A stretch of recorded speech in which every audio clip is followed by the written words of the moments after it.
పాపం వెట్రిసెల్ అవన్నీ ఎవరు అనుకుంటున్నారా? ఎవరా అనుకుంటున్నారా? వెట్రిసెల్ అంటే collector west Godavari IAS and returning officer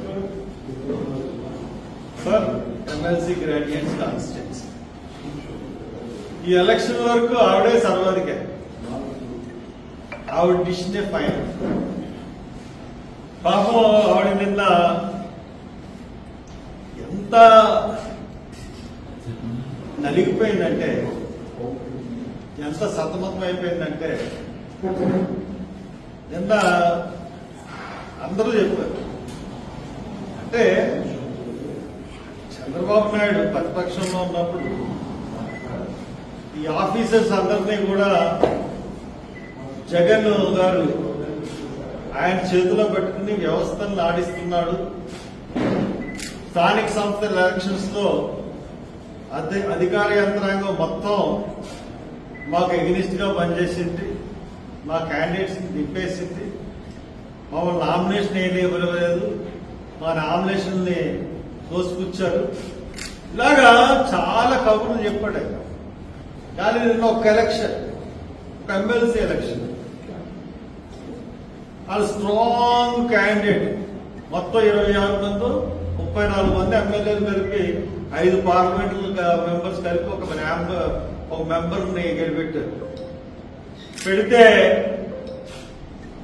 ఆఖరికి జడిసి, నాకు ఖచ్చితంగా చెప్తున్నాను, నాకు జడిసి రకరకాల ట్విస్టులు నిన్న ఏలూరు కలెక్టరేట్ లో జరిగింది. To be frank, Peravatula Rajasekhar nomination చెందదు. దానికి అబ్జెక్షన్స్ జీవీ సుందర్ రైట్ చేసింది. చాలా చోట్ల ఫైనాన్షియల్ ఇయర్ కి ఎగ్జిస్టింగ్ ఇయర్స్ కి ఉన్న తేడా డిఫరెంట్ గా వేశారని చెప్పాడు. తర్వాత అసెట్స్ విషయంలో చెప్పాడు. చాలా విషయాల్లో చాలా రకరకాల అబ్జెక్షన్స్ లేవనెత్తారు. అయినా కానీ ఆవిడ కరెక్ట్ అంటూనే, మీరు చెప్పినే కరెక్ట్, ఇది తిరస్కరణ గురవుతుందని చెప్తానే, I have discussion power,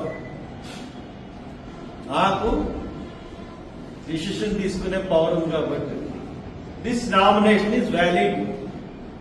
రాజశేఖర్ది, Peravatula Rajasekhar nomination valid అని చెప్పింది. This second next CPM candidate Dedla Raghav, ఆయన అప్లికేషన్ వచ్చేటప్పటికి ఆయన ఎస్ఎస్ దగ్గర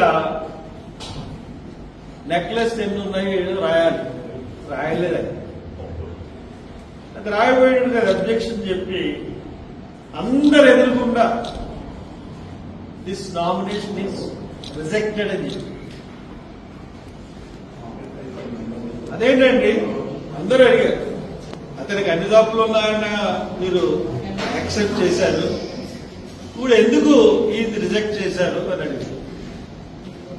నా డిస్క్రిప్షన్ అని చెప్పి. సరే, సుందర్ మా అబ్బాయి నామినేషన్ వచ్చినడికి ఒక 5 సార్లు అన్ని చాలా ఎలాగన్నా సరే తిన్ని అస్తమానం క్వశ్చన్ చేస్తున్నాడని చెప్పి రకరకాలుగా ప్రయత్నించింది ఆవిడ. అన్ని సిద్ధపడాము. నా నామినేషన్ ని తిరస్కరించడానికి వీల్లేని రీతిలోనే మేము నామినేషన్ తిరస్కరించిన తర్వాత తిరస్కరించలేని కారణం ఖచ్చితంగా మా నామినేషన్ యాక్సెప్ట్ చేశారు. తర్వాత లిస్ట్ పెట్టేవాడు కల్లా సిపిఎం క్యాండిడేట్, అదే టీడీఎఫ్ క్యాండిడేట్ లిస్టులోకి వచ్చి, అంటే అందరూ అభ్యర్థులు ఎదురుకుండా this candidate was rejected, this candidate is rejected అని చెప్పి దానికి ఎందుకు మీరు కారణం చెప్తున్నారంటే, స్క్రూటినీ తీసుకునే అన్ని అప్లికేషన్స్ చేశారు కదా. స్క్రూటినీ చేశారు కాబట్టి ఆ స్క్రూటినీలో అందరూని స్క్రూటినీ మొదట అయిపోయింది కాబట్టి అలాంటి అసలు స్క్రూటినీ వెరిఫికేషన్ ఎందుకు?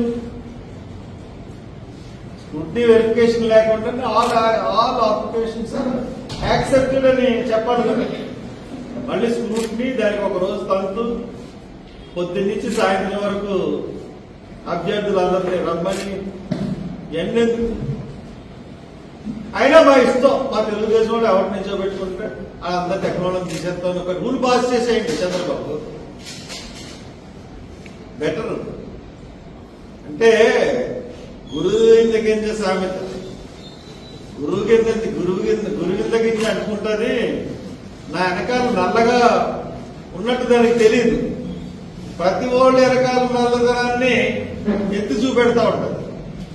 ఇప్పుడు వ్యవస్థల్ని ఎవరి చేతిలో పెట్టుకున్నారు? కలెక్టర్ని ఎవరి చేతిలో పెట్టుకున్నారు? కలెక్టర్ నిజాయితీగా స్క్రూటినీ చేసింది. అవి బాబోయ్ పీడీఎఫ్ క్యాడెట్ కానీ లేకపోతే ఎస్సీస్ అందరూ కూడా హర్ష్ కుమార్ అబ్బాయికి తీసేస్తారు. అసలే మనం హర్ష్ కుమార్ ఎస్సీ స్కీములు ఒకటే పునరుద్ధరించలేదు. మనం జగన్ తీసేసిన స్కీములన్నీ పునరుద్ధరిస్తానన్నాం. ఆఖరికి తల్లి వందనం కూడా ఇవ్వట్లేదు, రైతు భరోసా ఇవ్వట్లేదు, స్కాలర్షిప్లు ఇవ్వట్లేదు. మనం 2019 నుంచి మనం బకాయి పడిన స్కాలర్షిప్ ఎస్సీలకు ఇవ్వట్లేదు, నిరుద్యోగ వృత్తి ఇవ్వట్లేదు. ఇంకేమైనా ఉందో? ఎస్సీలందరూ కూడా ఖచ్చితంగా నాకు ఎగ్నిస్ట్ గా ఓటేస్తే నేను ఖచ్చితంగా ఓడిపోతానని చెప్పి పీడీఎఫ్ అభ్యర్థి ఎస్సీ కాబట్టి కనీసం కొంత టీచర్ల అభ్యర్థులన్నా మనం చీల్స్తే మన పార్టీకి ప్రయోజనం ఉంటుందని చెప్పి మళ్ళీ ఆ నామినేషన్ ని యాక్సెప్ట్ చేయించేశారు. అంటే ఎంత రాజకీయం నడిచిందో ఆలోచించమని నేను ప్రజలకు విజ్ఞప్తి చేస్తాను.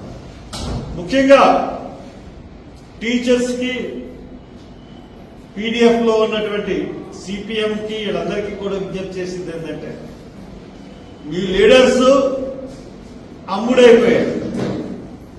మీ లీడర్స్ తెలుగుదేశానికి అమ్ముడైపోయారు. పైకి పోరాటం చేస్తున్నారని చెప్తున్నారు తప్పితే పూర్తిగా అమ్ముడైపోయారు. కాబట్టి మీరు ఆలోచించుకుని ఎవరికి ఓటేయాలి, ఎవరికి ఓటేస్తే మన ప్రజల పట్ల, మన ప్రజా సమస్యల పట్ల కౌన్సిల్లో గొంతు విప్పి మాట్లాడగలను అన్నది ఆలోచించండి. అది ఆలోచించినప్పుడు ఆటోమేటిక్ గా మీకు సుందర కనపడుతుంది. కాబట్టి చంద్రబాబు నాయుడు గారు మీరు వ్యవస్థల గురించి లేకపోతే అటానమీ గురించి యథోక గురించి చెప్పకండి. నిన్న చూసాం మీ రాజకీయం, చెత్త రాజకీయం. గంటేమో రిజెక్టెడ్, తర్వాత యాక్సెప్టెడ్.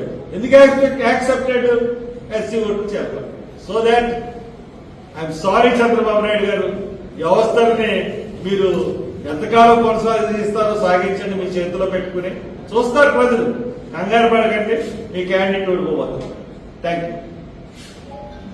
Any questions?